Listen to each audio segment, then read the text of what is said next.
અવારનવાર મોતની ઘટનાઓ સામે આવતી જોવા મળે છે. સરકારને વારંવાર રજૂઆત કરવા છતાં પણ આ ઘટનાઓ ક્યાંય રોકાવાનું નામ લેતી નથી. સુરતના ખાંડ બજાર પાસે રતિ હાઉસમાં ઈડીપી પ્લાન્ટની સફાઈ એટલે કે સેપ્ટિક ટેન્કની સફાઈ કરતી વખતે 4 સફાઈ કર્મચારીઓના મોતની ઘટના ગઈકાલ સામે આવી છે.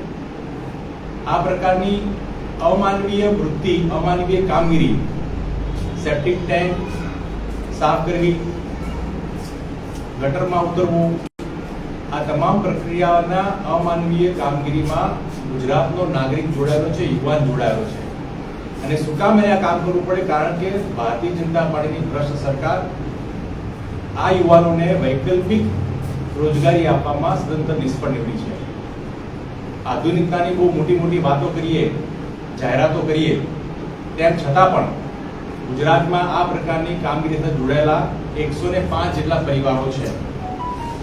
સરકારે જે પ્રકારના સર્વે કર્યા છે અને સર્વે પછી સરકાર પાસે તમામ વિગતો હોવા છતાં સરકાર આમાં કોઈ પણ પ્રકારની કામગીરી કરતી નથી. સરકારની ના ઈચ્છા શક્તિ છે, ના સરકારની મનસા છે કે આ પરિવારોને ક્યાંક યોગ્ય ધંધા રોજગારમાં જોડીએ.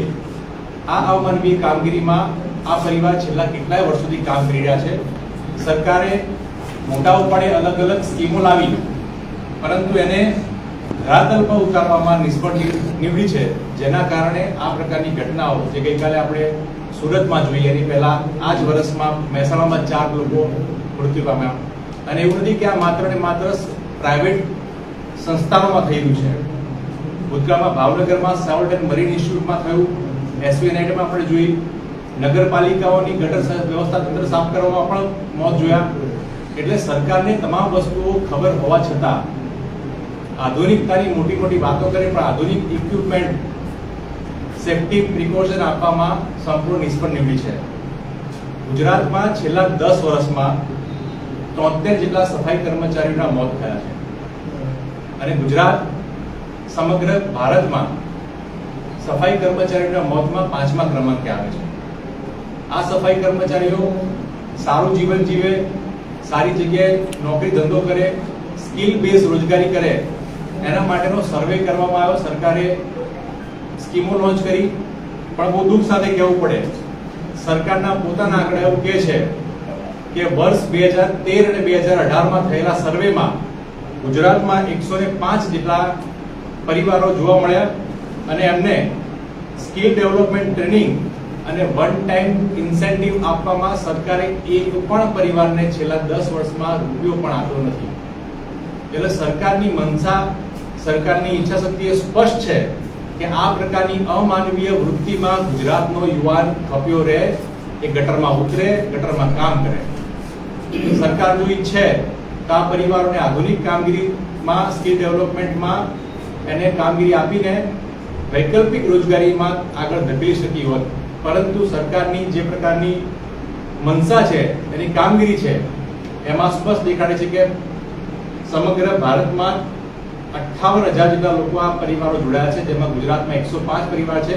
2020 થી લઈને 2026 સુધી 5 વર્ષમાં આ પરિવારને એક પણ રૂપિયો આપવામાં નથી આવ્યો, એક પણ સ્કિલ બેઝ ટેકનોલોજીની ટ્રેનિંગ નથી આપવામાં આવી, જેથી કરીને ના છૂટકે આ પરિવારોએ આ મેલું ઉપાડવાની, સેપ્ટિક ટેન્ક સાફ કરવાની, ગટરમાં ઉતરવાની આજે આ 21મી સદીમાં એમને જરૂર પડી રહી છે.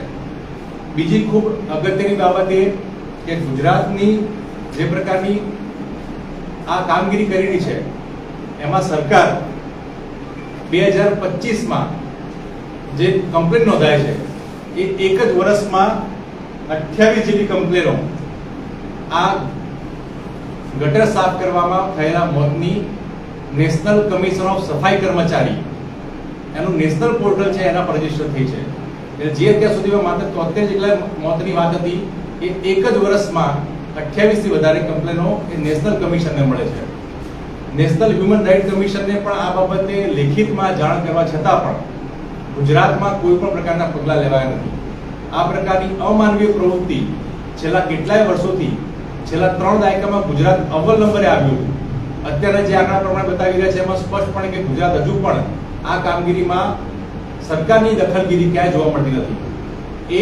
1/5/2023 હાઈકોર્ટના ચુકાદા પ્રમાણે જો કોઈ વ્યક્તિ આ કામગીરી કરાવડાવે તો નગરપાલિકામાં હોય તો ચીફ ઓફિસર, ગ્રામ પંચાયતમાં તો તલાટી સરપંચને, અને જો મહાનગરપાલિકાના વિસ્તારમાં ઘટના બનતી હોય તો કમિશનર શ્રીને જવાબદાર ઠેરીને એની પર કાર્યવાહી કરવી જોઈએ. પણ બહુ દુઃખ સાથે કહેવું પડે, આવો એક પણ દાખલો છેલ્લા 30 વર્ષના દાયકામાં ભાજપ સરકારે એ દાખલો કામગીરી બેસાડી શકી નથી. એ ભાવનગરના સેપ્ટિક ટેન્કની ઘટના હોય, મહેસાણાની ઘટના હોય, રાજકોટની ઘટના હોય કે બરોડામાં 3 લોકો ગુજરી ગયા હોય કે એની પહેલા ભરૂચમાં 3 લોકો ગુજરી ગયા હોય. આ ઘટનાઓ વારંવાર બની છે પણ સરકાર માત્ર હાથ પર હાથ ધરી રહી છે. એ સ્પષ્ટ દર્શાવે છે કે માનવ જીવનનું મૂલ્ય એ સરકાર સમજતી નથી. ગુજરાતનો યુવાન આજે ગટરમાં ઉતરવા મજબૂર બન્યો છે, તેમ છતાં સરકાર કશું કરતી નથી.